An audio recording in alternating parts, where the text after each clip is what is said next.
فيديو ايجابي وليه نفس كده الواحد يعمله في وضع صعب جدا جدا جدا على الناس كلها، في بصيص امل طالع.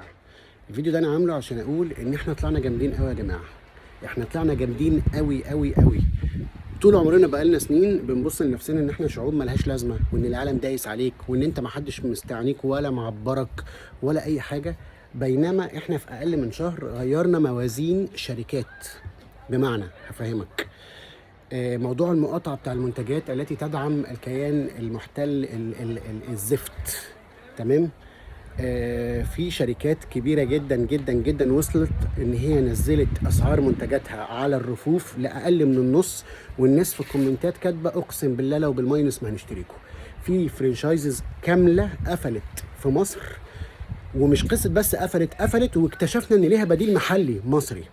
في شركات عمري ما كنت اسمع عنها، زي شركه مشروبات غازيه مش فاكر اسمها ايه، منزله بوست ان هي بتعين ناس من كتر ما الضغط عليها بقى واسع، وان هي بتتوسع في الجمهوريه. انت متخيل انت فتحت باب رزق لكام شخص، والكام واحد عنده بيزنس كان يائس عشان في منتج جاي من بره اغلى الناس بتجيبه.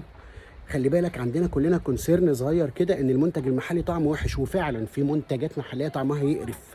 بس صدقني لما ربنا يكرمهم، لما الناس كلها تجيب منهم، هيبدا يفكر ان انا هعين ناس، هتوسع، هعمل كواليتي كنترول، هجيب هتلاقي المنتج المصري ده وصل لليفل اعلى جدا. هو ما كانش قادر يوصل للليفل ده عشان بيجيب بخامات ضعيفه وخامات سيئه وعشان على قد فلوسه.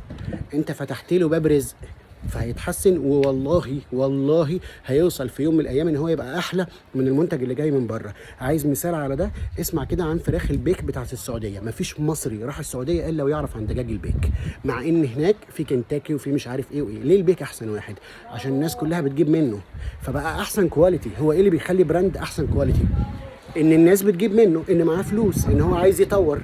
فالنهارده لما الاقي بوست لشركه مشروبات غازيه بتطلب ان هي تعين ناس، انا مش فاكر اسمها، نفسي اقول اسمها ويبقى اعلان، والله ما فاكر. بتطلب ان هي تعين ناس، ادي باب رزق انت فتحته.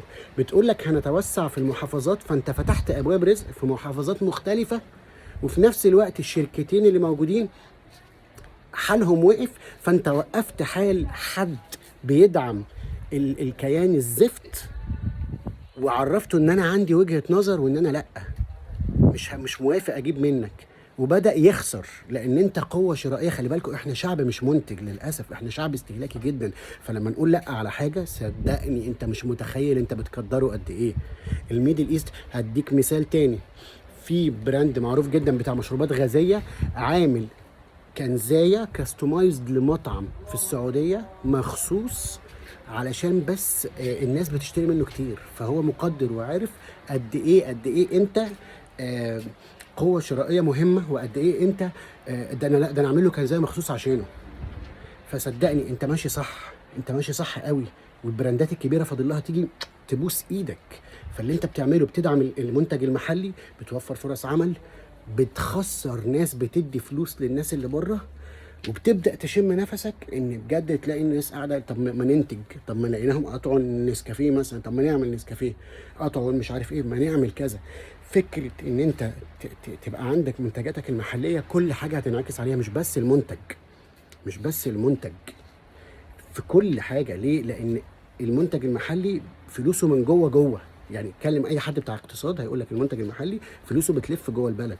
فانا عامل الفيديو الحلو ده في المكان الحلو ده عشان اقول لك بس كمل، انت ماشي صح و100%. واخر حاجه عايز اقولها، ما تبقاش مندفع. بمعنى لو لقيت حد لابس مثلا تيشيرت عليه براند احنا مقاطعينه، ما تبقاش غبي وتقعد تهجم عليه. اكيد شاريه قبل المحنه دي بقى لها شهر. هنرمي كل هدومنا اللي في الدولاب ونروح نشتري هدوم تانية؟ هي الناس ناقصه فقر. فخليك ذكي، ما تبقاش مندفع، وجه غضبك في الاتجاه اللي المفروض يتوجه له. دي نصيحتي ليك، انا فخور بيكوا جدا جدا جدا.